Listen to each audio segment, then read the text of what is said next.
যারা normal science graduate না, মানে সায়েন্স ব্যাকগ্রাউন্ডের না, আর কম্পিটিটিভ পরীক্ষার জন্য আমরা প্রিপারেশন করছি, সেটা গভর্নমেন্ট হোক, গভর্নমেন্ট কন্ট্রাকচুয়াল হোক, কর্পোরেট হোক, সব জায়গাতেই আমাদের একটা কোয়ান্টিটিভ অ্যাপটিটিউড বা অ্যারিথমেটিক অ্যাপটিটিউড নিয়ে বিশাল ভয় থাকে, আতঙ্ক থাকে।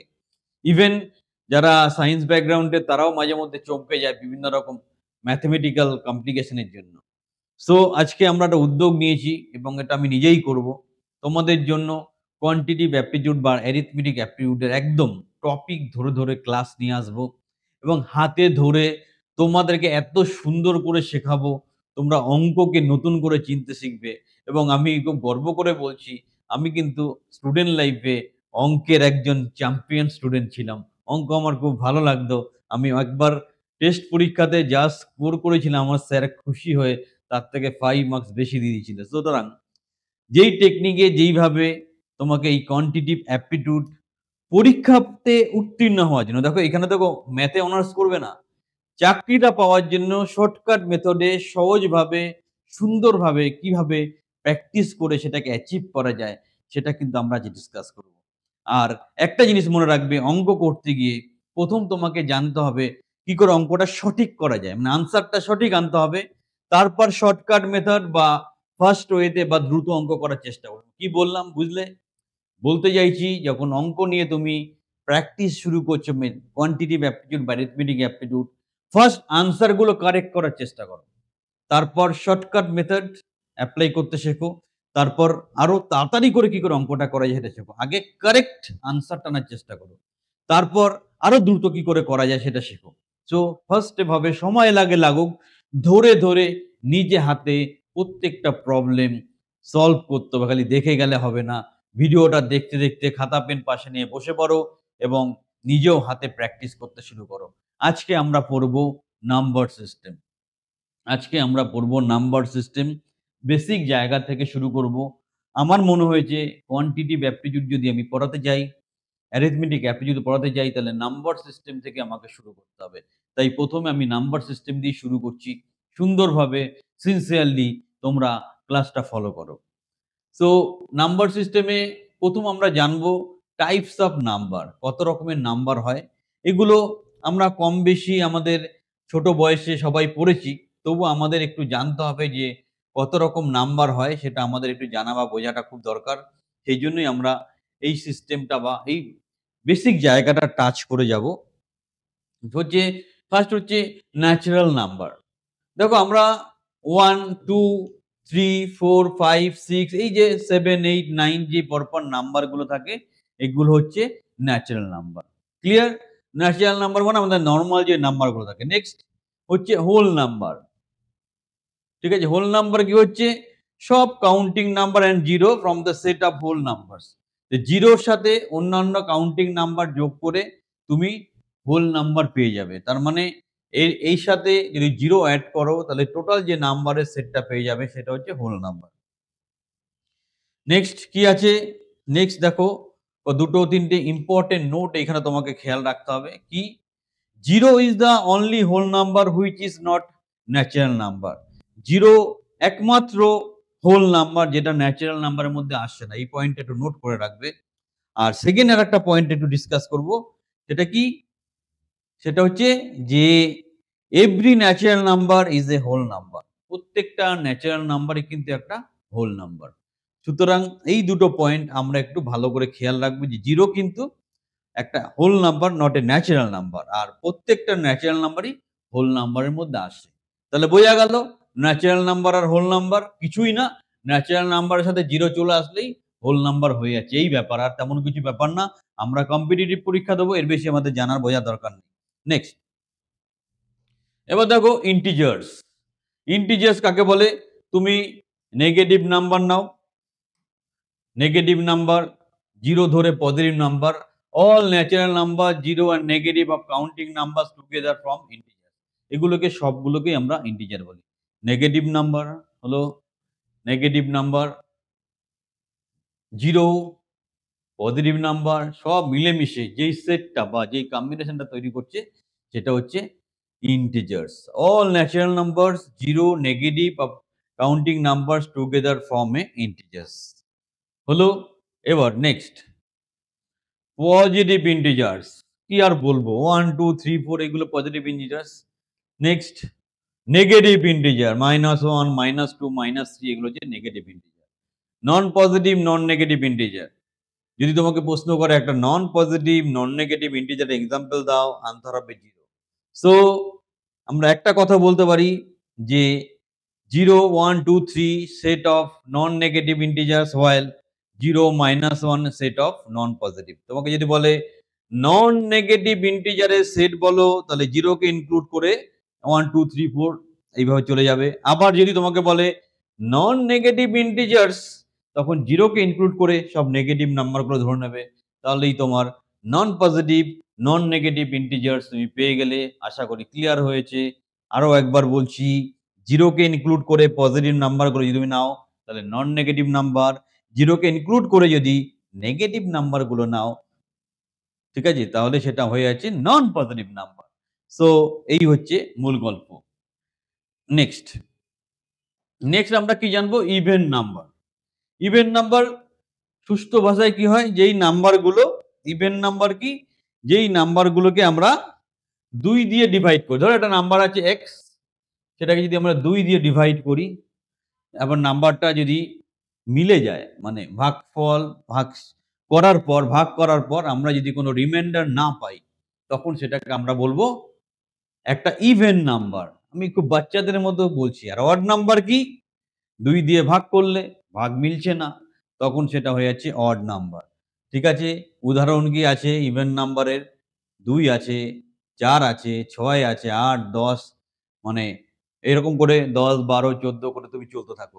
নেক্সট অড নাম্বার কি আছে? 1 3 5 7 9 11, এগুলো হচ্ছে অড নাম্বার। তুমি এইভাবে লাইন দিয়ে চলতে থাকো। সো ইভেন নাম্বার হচ্ছে এমন নাম্বার যেটাকে আমি 2 দিয়ে ভাগ করলে ভাগটা মিলে যাবে। আর 2 দিয়ে ভাগ করে যদি না মেলে, odd number. Very simple. Okay? চলো নেক্সট।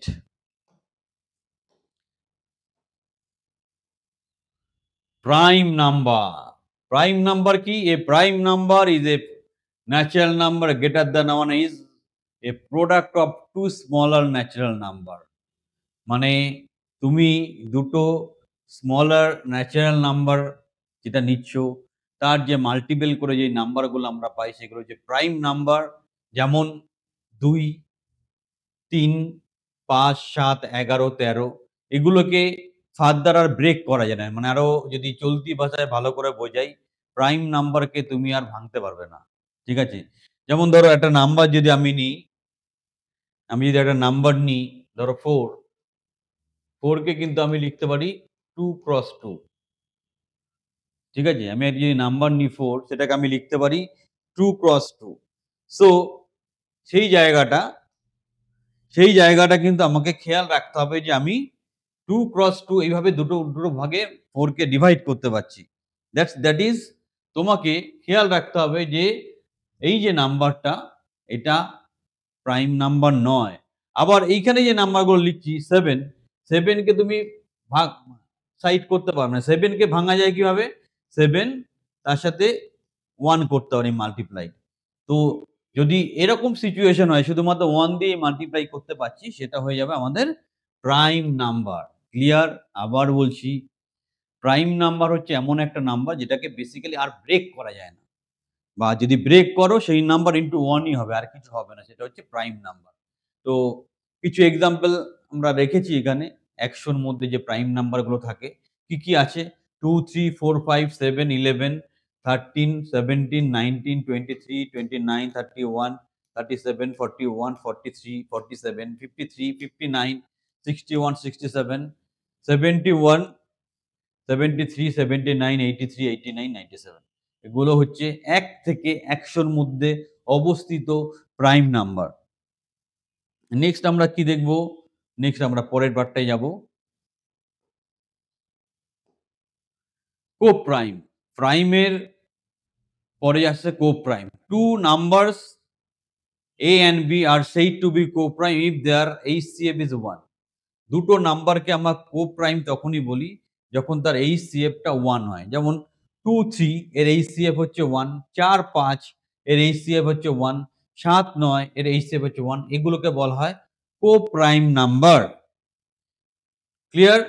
সো প্রাইম নাম্বার গুলো দুটো দুটো করে যদি আমরা সেট তৈরি করি সেটাই co-prime নাম্বার হয়ে যায়।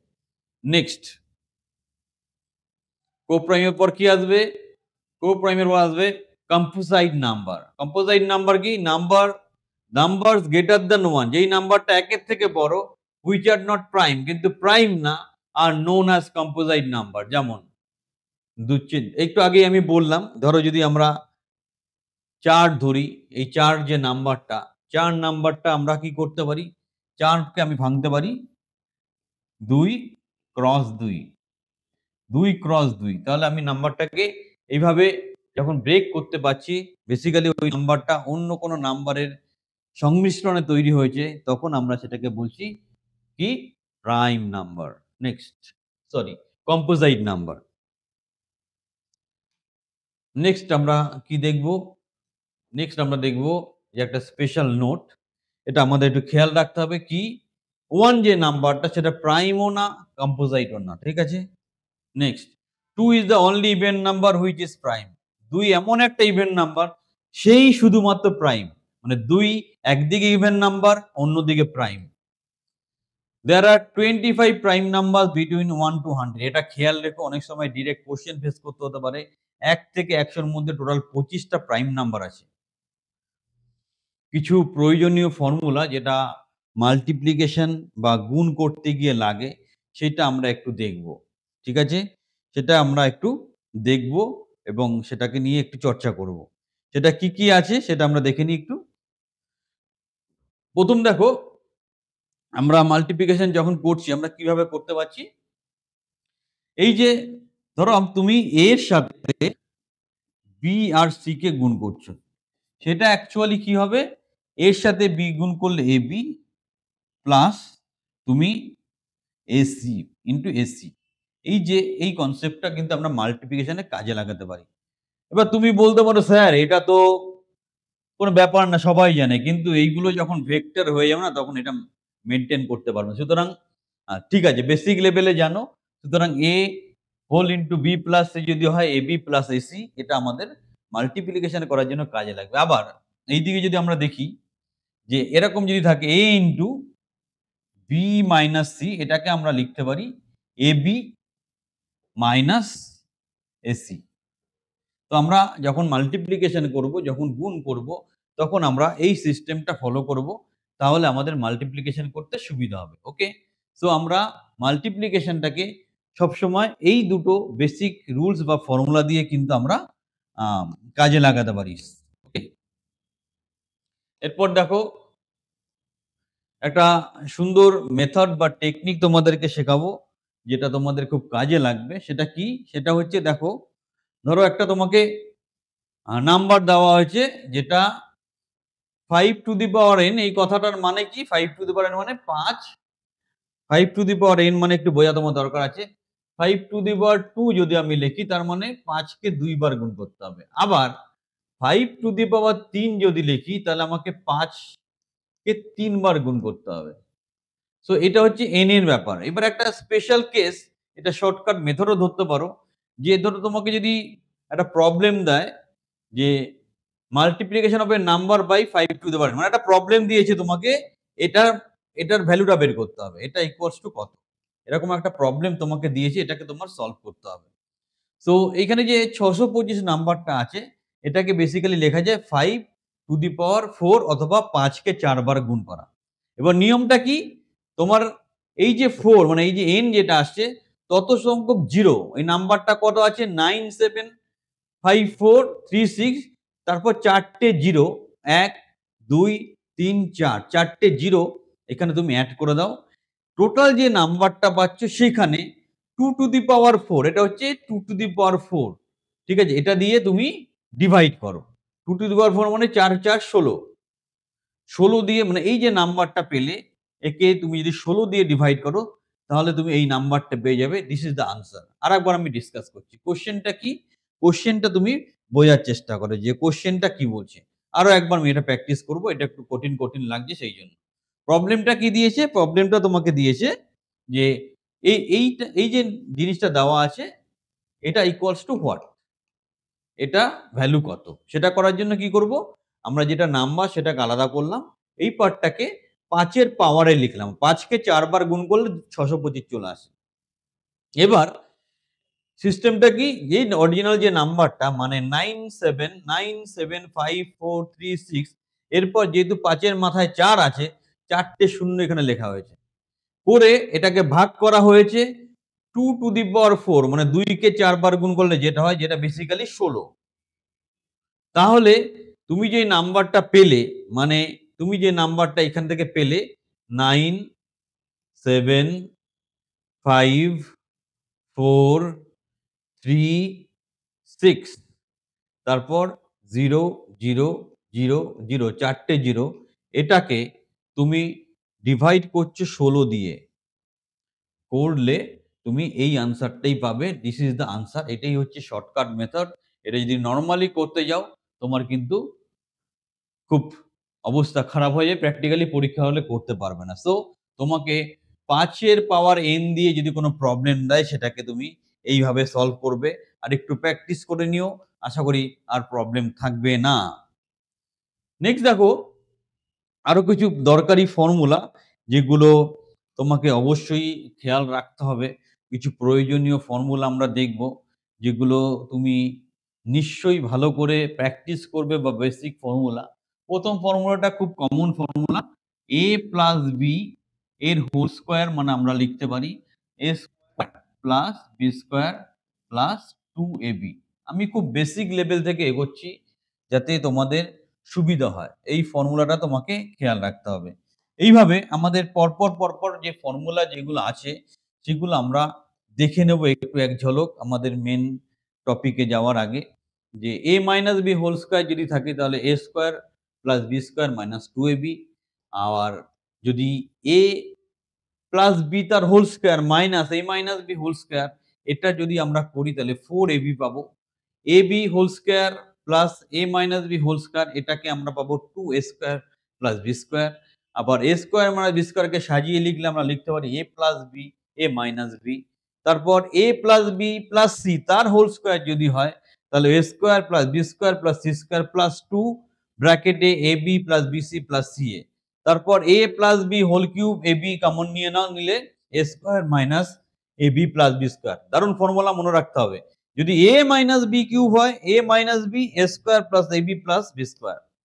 আর যদি ফর্মুলাটা এরকম হয় a cube plus B cube plus C cube minus 3abc, তাহলে a plus B plus C whole into A square plus B square plus C square minus A B minus BC minus CA. Next একটা important point, যদি ABC equals to 0 হয়, তাহলে A cube plus B cube plus C cube equals to 3abc হবে। এগুলো তোমাকে একটু চর্চা করতে হবে, তাহলে তুমি ফটাফট আনসার করতে পারবে। নেক্সট কি, আমরা যখন ডিভিশন করছি, হ্যাঁ ডিভিশন যখন করছি, তখন ডিভিডেন্ড যেটা হচ্ছে, যে ডিভিডেন্ড যেটা আমরা পাচ্ছি, সেটা যে ডিভিজার যেটা থাকছে, তাকে কোয়েশ্চেন দিয়ে গুণ করে রিমাইন্ডার দিয়ে আমরা অ্যাড করতে হবে। মানে ডিভিডেন্ড যেটা হচ্ছে, সেটা ডিভিজার যেটা আছে ইনটু কোয়েশ্চেন প্লাস রিমাইন্ডার। এইভাবে আমরা কিন্তু ডিভিশনের ব্যাপারটা খেয়াল রাখতে পারি। সো এটা খুব সিম্পল জিনিস। তো তোমরা আশা করি এটা নিয়ে খুব একটা প্রবলেম হবে না। তোমরা তো সেইভাবে প্র্যাকটিস করে নেবে। আর এই জিনিসটা শর্টকাট ওয়েতে মাথায় রাখবে, যে ভাগফল ভাগশেষ তোমরা সব পড়ে এসছো, সেই ব্যাপারটা তুমি সিম্পলি মাথায় রাখবে, তাহলেই তুমি করতে পারবে। চলো নেক্সট আমরা দেখে নিই পরের ব্যাপারটা। পরের ব্যাপারটা যেটা হচ্ছে, সেটা হচ্ছে একটা খুব ইম্পর্টেন্ট ফর্মুলাই বলতে পারো। যদি তোমাকে একটা কোনো নাম্বার দেয় a to the power n minus, sorry x to the power n minus a to the power n, এটা কিন্তু অটোমেটিক্যালি x মাইনাস a দিয়ে ডিভিজিবল হবে। ঠিক আছে, for all values of n। অন্যদিকে x to the power n minus a to n is divisible by x plus a for even value. n যখন even হবে, তখন x প্লাস a দিয়ে divisible হয়ে যাবে। এটা খেয়াল রাখবে তোমরা। আবার যদি x to the power n plus a to the power n এটা নাও, তাহলে এটা x প্লাস a দিয়ে সব অড ভ্যালুর জন্য ডিভিজিবল হয়ে যাবে। কিছু যখন এক্সাম্পল করাবো, তখন ব্যাপারটা ক্লিয়ার হয়ে যাবে। আচ্ছা, পরের যেটা হচ্ছে যে প্রোগ্রেশন, প্রগতি। প্রথম হচ্ছে অ্যারিথমেটিক প্রোগ্রেশন, মানে একটা এক্সাম্পল নিয়ে তোমাদের বুঝতে সুবিধা হবে। ধরো আমাদের কাছে একটা ডেটা আছে, সেটা আমরা এরকম একটা সিরিজ ফরম্যাটে লিখতে পারছি। একটা ডেটা আছে যে ১, তারপর ৩, তারপর ৫, তারপর ৭, তারপর ৯, এভাবে ডট, ডট, ডট করে আছে। তো তোমরা যদি দেখো এখানে পরের যে নাম্বার, আগের নাম্বার যদি আমি ডিফারেন্স করি 2, এখানেও তাই, এখানেও 2, তাহলে পরপর যে টার্ম গুলো গেছে তার মধ্যে একটা কনস্ট্যান্ট ডিফারেন্স আছে 2। এরকম যখন পরিস্থিতি হয় তখন আমরা সেটাকে বলি অ্যারিথমেটিক প্রোগ্রেশন। ঠিক আছে? এটাকে আমরা বলি অ্যারিথমেটিক প্রোগ্রেশন। এবার এখানে আমাদের খালি বেসিক আইডিয়াটা দরকার ছিল। তো আমরা যেই জিনিসগুলো একটু খেয়াল রাখবো, একটা অ্যারিথমেটিক প্রোগ্রেশন যখন হয় তার n এর টার্ম, মানে ধরো n ৫ হতে পারে। ৫ নম্বর টার্মটা কি হবে?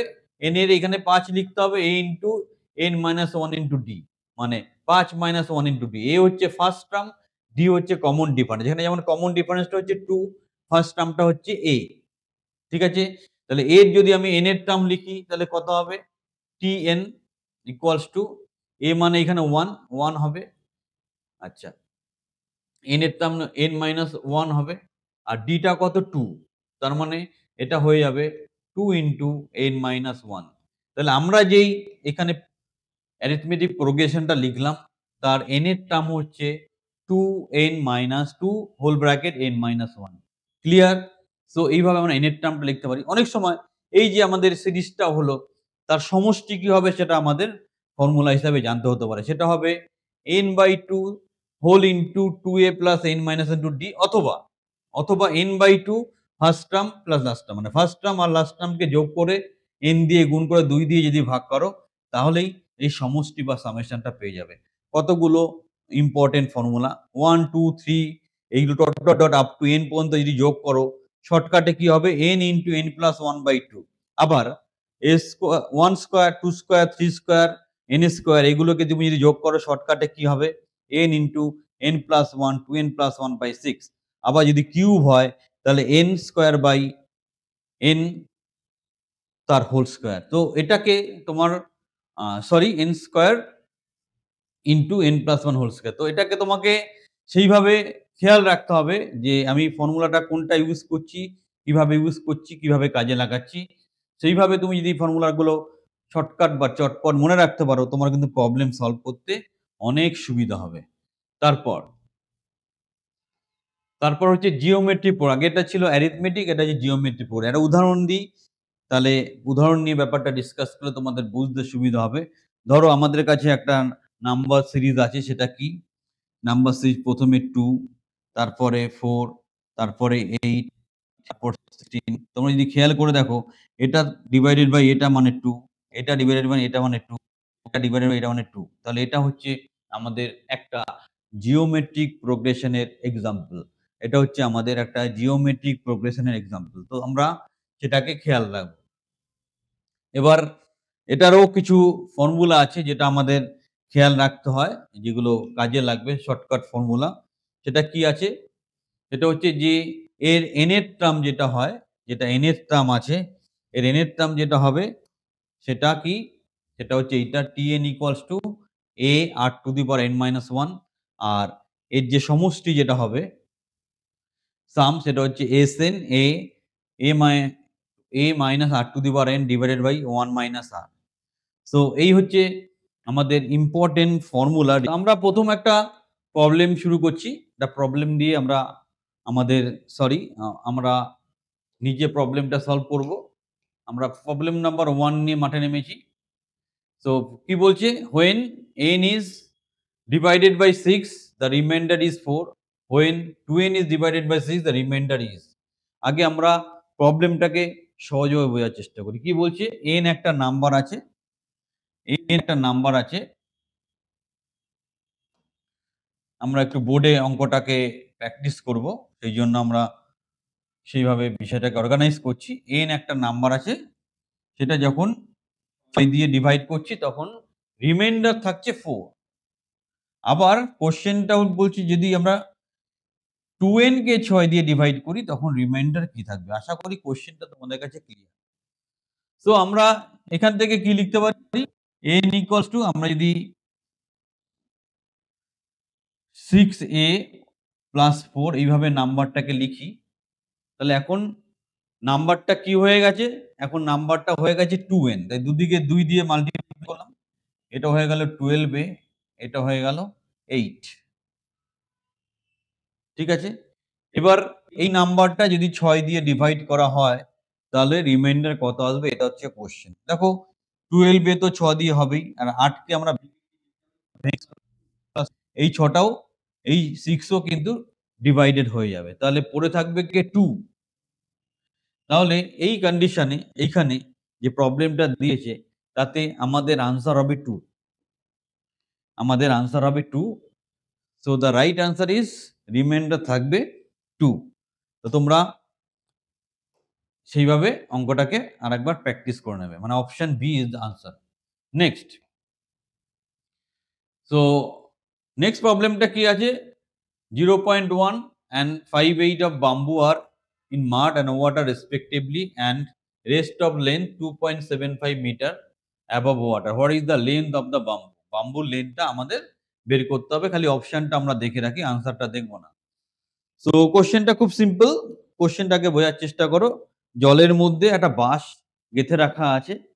সেখানে দেখা যাচ্ছে যে 0.1 bamboo mud is out in water, bamboo are in mud, মানে 0.1 আমি এল ধরছি লেন্থটা, তাহলে 0.1 ইন্টু এল এটা কাদার মধ্যে আছে। ঠিক আছে? তারপর 5/8 ইন্টু এল এটা জলের মধ্যে আছে। ঠিক আছে? এবার টোটাল লেন্থটা আমি ধরেছি এল। তাহলে আর বাইরে কতটা আছে? 2.75। ঠিক আছে? তাহলে এই টোটাল লেন্থটা কত হবে? এল।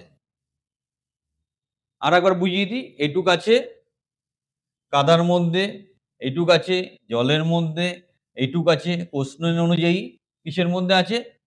এটা বাইরে বেরিয়ে আছে। টোটালটা যোগ করলে আমরা এল পাবো। এখান থেকে আমাদের এল বের করতে হবে। এল এর ভ্যালুটা কত হচ্ছে সেটা আমাদের বের করতে হবে। বারবার বলছি আমরা তাড়াহুড়ো করব না, আস্তে আস্তে শান্তিপূর্ণভাবে আমরা এটা কমপ্লিট করব। এবার সেই এল এর ভ্যালু বের করার জন্য কি করব? এল গুলোকে এক সাইডে নিয়ে আসবো আর এই টার্মটাকে অন্যদিকে নেবো। সেই জন্য টোটাল জিনিসটা ওইদিকে নিয়ে যাচ্ছি আর এটা এইদিকে রেখে দিচ্ছি। তাহলে এখানে 2.75 থাকবে আর এখানে থাকবে এল আমি কমন নিয়ে নেবো, এখান থেকে 1 আসবে, এখান থেকে 0.1 মানে 1/10, এখানে 5/8। ঠিক আছে? সো এখান থেকে আমার অ্যাকচুয়ালি এল এর ভ্যালুটা বের করতে হবে। তার আগে আমি এলসিএমটা করে ফেলি। এলসিএম যদি করি 8 আর 10 এর যদি আমি এলসিএম করি কত হবে? আমাকে রাখতে হবে 40।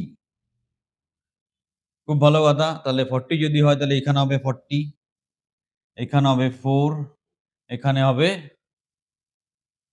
25। ঠিক আছে? আমার আল্টিমেট অবজেক্টিভ হচ্ছে এল বের করা। তো এটাকে আরেকটু ছোট করে নিই। এল ইনটু 40 এর থেকে 4 মাইনাস করো 36, তার থেকে 25 মাইনাস করো। কত হবে? 40 মাইনাস 29 কত হবে? এখানে হচ্ছে 9 আছে, 1 হলে এখানে 3, 1 হলে 11, এখানে হচ্ছে 11। তাহলে এটা হচ্ছে 11/t। বাট আমার দরকার হচ্ছে এল এর ভ্যালুটা। তো এল এর ভ্যালুটা কত হবে? এল ইকুয়ালস টু এটা দাঁড়াবে কি হবে? 2.75 ইন্টু 40 ডিভাইডেড বাই 11। ওকে? এবার দেখো এই 11 দিয়ে এটা সুন্দরভাবে কেটে যাচ্ছে। কত হচ্ছে? এদিকে 2, এদিকে 5 মানে 0.25। ঠিক আছে? এবার 0.25 দিয়ে যদি 40 কে মাল্টিপ্লাই করো কত হবে? 10। So L equals to 10 meter, এটা হচ্ছে আনসার। তার মানে আমরা আনসার পাবো সি। একবার চেক করে নেবো আনসারটা ঠিক হলো কিনা।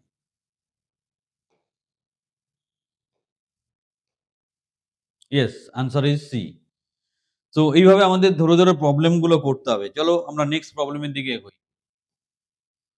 In a 2-digit number, if it is known that the unit digit exceeds 10 digit by 2 and that the product of the given number and sum of its digits is equal to 144, then the number is একটা 2 ডিজিটের number আছে, হ্যাঁ? ঠিক আছে?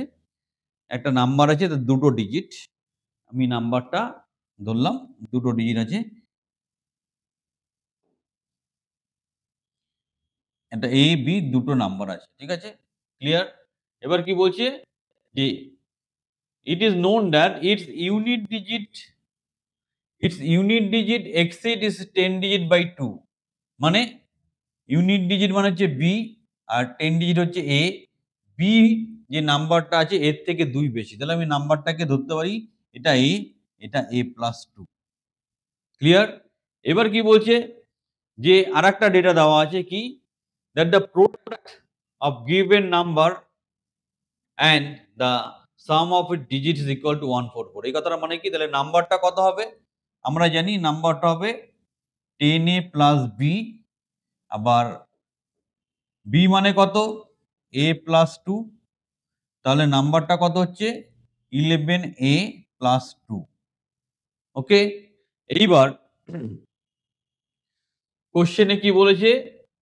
যে number that the given number and the sum product of the given number তাহলে কত হচ্ছে? 11A plus 2 হলো multiplied by and the sum of its digits। এবার এই ডিজিট গুলো যদি তুমি সাম করো কত হবে? A plus 2 এটা দেওয়া আছে 144। ক্লিয়ার? এটা দেওয়া আছে 144। তাহলে এটাকে আমাদের এবার সিম্পলিফাই করে আমাদের রেজাল্ট আনতে হবে। কি হচ্ছে? এটা হচ্ছে 11A plus 2 আর এটা হয়ে যাচ্ছে কি? এটা 2A plus 2। তার মানে তুমি 2 বাইরে নিয়ে আসতে পারো। A plus 1 equals to 144। 144। Clear? এবার এটা বাদ দিয়ে দাও। তাহলে কত হবে? 72। ক্লিয়ার? তাহলে আমরা পরের স্টেপে যাব। পরের লাইনে আমরা কি হবে? পরের এইখান থেকে আমি ওখানে যাব। একটু ভালো করে দেখে নাও। এখানে তাহলে কি থাকছে? এটা যদি আমি মাল্টিপ্লাই করে দিই 11A স্কয়ার, ওকে? তারপর 2A, ঠিক আছে?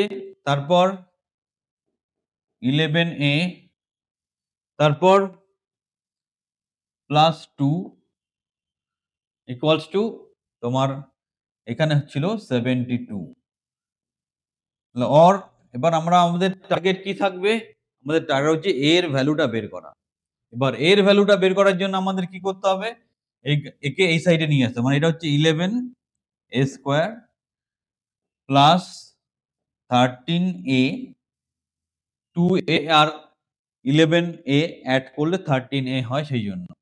এদিকে এদিকে এসে 72 মাইনাস 2 হয়ে যাবে 70 ইকুয়ালস টু 0। এখান থেকে আমাদের এর ভ্যালু বের করতে হবে। সো এর ভ্যালু বের করতে গিয়ে এবার আমাদের একটু মানে বেশ জটিল অঙ্ক, কিন্তু এটা শর্টকাট মেথড আছে, একদম সহজে করে দেবো। এখন কঠিনটা বুঝে নাও।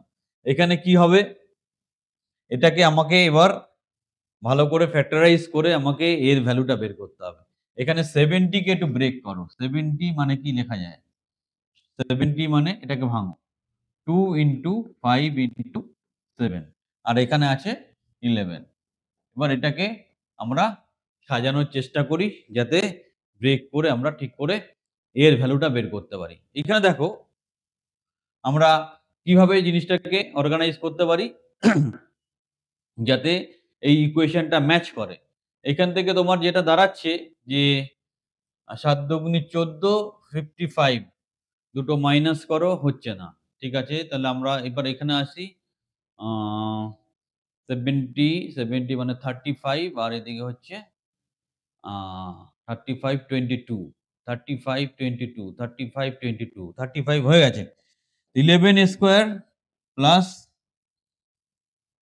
প্লাস আমরা এটাকে লিখব কি 35 minus 22 into A minus 70 equals to 0। ঠিক আছে? এবার আমরা কি করছি? আমরা এই 11a স্কোয়ার তার পাশে নিয়ে আসছি মাল্টিপ্লাই করে 22a, আর এখানে 35a minus 70 equals to 0। Clear? আচ্ছা, এইবার এখান থেকে আমরা যদি কমন নিয়ে নিই 11, তাহলে থাকছে a, 11a কমন নিয়ে নিই, 11a কমন a মাইনাস 2। আবার এখানে যদি 35 আমরা কমন নিই তাহলেও আসছে a minus 2 equals to 0। Clear? Next কি দাঁড়াচ্ছে, যে আমার এটাকে যদি আমি সাজিয়ে লিখি a minus 2 11a plus 35 equals to 0। এখান থেকে এর ভ্যালু বের করলে নেগেটিভ আছে, এই নেগেটিভ হতে পারে না, তাই এর অ্যাকসেপ্টেবল ভ্যালু হচ্ছে 2। এবার আমাদের তাহলে বিষয়টা কি দাঁড়াচ্ছে, আমাদের নাম্বারটা কি হবে, আমাদের নাম্বারটা হচ্ছে তাহলে ইউনিট ডিজিট হবে a, আর আমাদের ডেসিমাল ডিজিট হবে a, আর ইউনিট ডিজিট হবে 4, মানে 2 আর 24, 24 হবে আনসার, বি হবে আনসার। দেখো বি হবে আনসার, আমরা একবার চেক করে নেব আনসারটা। ইয়েস, বি হচ্ছে আনসার। তো এবার পরীক্ষার সময় আমরা কিন্তু এটা করব না। পরীক্ষার সময় আমাদের কি বলেছে, আমাদের যেই কন্ডিশনটা দিয়েছে, দেখো সেই কন্ডিশন অনুযায়ী এখানে দুটো নাম আমাদের কি বলেছে, দুটো নাম্বার খালি ম্যাচ করছে এই কন্ডিশনে, যে এই নাম্বারটা থেকে এই নাম্বারটা 2 বেশি, সেরকম কটা আছে, একটা দুটো। তো এই দুটো নাম্বার আমি এখানে যদি ফিট করি, সেখান থেকে আমি কিন্তু আনসারটা পেয়ে যাব। কি বলেছে, এই দুটোর যোগফল আর গুণফল বের করে আমাকে দেখতে হবে। তো এই দুটো যদি আমি যোগ করি, 2 আর 4 যোগ করলে কত হয়, 2 আর 4 যোগ করলে কত হয়, 2 আর 4 যোগ করলে হয় 6। ঠিক আছে? আর তার সাথে নাম্বারটা ইটস মানে 24 যদি যোগ করি কত হবে, তাহলে 124। তোমার অতক্ষণ ধরে অত পরিশ্রম বৃথা গেল। তাহলে এখান থেকেই আমরা বলতে পারি যে অপশন হবে B. This is the technique. এটা অঙ্ক করতে করতে তোমার আসবে, রাতারাত হবে না। ওকে, চলো নেক্সট প্রবলেমটা দেখি।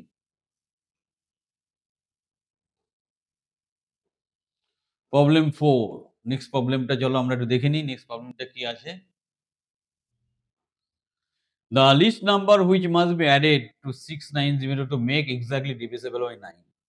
এই যে নাম্বারটা দেওয়া আছে, এটা সাথে কি যোগ করলে সেটা 9 দিয়ে ভাগ করলে মিলে যাবে, ডিভিজিবল হয়ে যাবে। এখানে প্রথম দেখতে হবে এই সংখ্যাটা 9 দিয়ে ডিভিজিবল হওয়ার জন্য আমাদের কি কাণ্ড কারখানা করতে হবে সেটাকে বুঝতে হবে। সেটা করার জন্য যেটা হচ্ছে নাম্বারের ডিজিটগুলোকে যোগ করে দাও।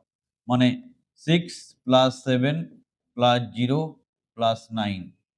ঠিক আছে? এই নাম্বারটা যদি আমি যোগ করি ৭ ৬ ১৩ প্লাস ৯, মানে এটা হয়ে যাচ্ছে 22।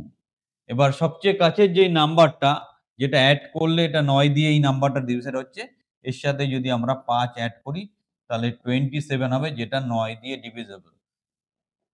তাহলে এখানে আনসারটা কি হবে, এখানে আনসারটা হবে, এখানে আনসারটা তাহলে কি হবে, যে আমি যদি অ্যাডিশনালি এটা অ্যাড করি, ৫ অ্যাড করি, তাহলে এটা ডিভিজিবল হয়ে যাবে। So this is the right answer, I think right. তাহলে আমরা ঠিকই করলাম। নেক্সট দেখো, the total number integer between ১০০ ২০০ which are divisible by both 9 and 6। ১০০ ২০০-র মধ্যে নাম্বারগুলো হতে হবে যেটা বোথ ৯ আর ৬ দিয়ে আমাদের বের করে নেওয়া যেতে পারে। তো এটার জন্য এদের কমন ফ্যাক্টরটা বের করতে হবে। ৯ আর ৬ এর কমন ফ্যাক্টর হচ্ছে ১৮। ৯ আর ৬ এর কমন ফ্যাক্টর হচ্ছে ১৮। তো আমাদের বেসিক্যালি এমন নাম্বার দেখতে হবে যেটা যেটা এইখানে ১৮ দিয়ে ডিভিজিবল, ১০০-র বড় হতে হবে, ২০০-র কম হতে হবে। সেরকম কটা নাম্বার হতে পারে বা হবে। এবার আমাদের দেখতে হবে যে আমাদের এই যে ২০০ যে নাম্বারটা আছে, ১০০-র কেসটা আমরা দেখলাম, ২০০ যে নাম্বারটা আছে সেটাকে ১৮ দিয়ে ডিভাইড করব এবং সেটা ২০০-র নিচে নিতে হবে, সেটার জন্য আমাদের আসবে ১১। ঠিক আছে? তাহলে আগে যেটা এসেছিল কি ১০০ বাই আমরা 18 করে এখানে আমরা দেখে নিয়েছিলাম ৫ 18 ৯০। তো আমাকে ১০০ র বেশি নিতে হবে, এখানে ৬, ঠিক আছে? আর এখানে আসছে ১১, মানে যেটা ২০০ র কম। তাহলে ৬ থেকে শুরু করে ডট করে ১১ পর্যন্ত এতগুলো নাম্বার হবে। এবার ৬ থেকে ১১ টা কটা নাম্বার হচ্ছে? ৬ মাইনাস ৫ ১১ মাইনাস ৬ করলে ৫ আর একে ৬। তাহলে কটা নাম্বার থাকবে? এর আনসার কি হবে? আনসার হবে 6। একবার একটু চেক করে নেবো যে আনসারটা ঠিক আছে কিনা। একবার একটু দেখে নেবো আনসারটা ঠিক আছে কিনা। Yes, answer right. তাহলে আমরা কি করলাম আবার ছোট করে বলি। আমরা কি করলাম ১০০ কে ৯ আর ১৬ র কমন ফ্যাক্টর ৬ আর ৯ এর কমন ফ্যাক্টর ১৮ দিয়ে ডিভাইড করে আমরা আবার ২০০ কে করলাম। কিন্তু এটা ক্ষেত্রে আমরা কনসিডার করলাম ১০০ র থেকে বড় হতে হবে। এটার ক্ষেত্রে ২০০ র থেকে বড় হতে হবে। সেটার মধ্যে আমরা ডিফারেন্স করে দেখলাম যে ১১ আর ৬ আসছে ৫ টা নাম্বার প্লাস ১ম স্টার্টিং নাম্বার ধরতে হবে। সেজন্য ৬ হচ্ছে আনসার। সো এই হচ্ছে আমরা ৫ টা স্যাম্পল প্রোগ্রাম বা প্রবলেম করলাম। একটু খটোমটো আছে, বাট এগুলো প্র্যাকটিস করতে হবে। প্র্যাকটিস করতে, করতে তুমি মাস্টারপিস হয়ে যাবে। সো চ্যানেলের সাথে থাকো, এভাবে ক্লাসগুলো ফলো করো। আমরা আরো নতুন, নতুন ট্যাকটিসে তোমাদের অঙ্ক শেখাবো এবং অঙ্কটা তোমার কাছে খুব সহজ হয়ে যাবে। সেই প্রত্যাশা রেখে ভিডিওটা আজকের জন্য শেষ করছি।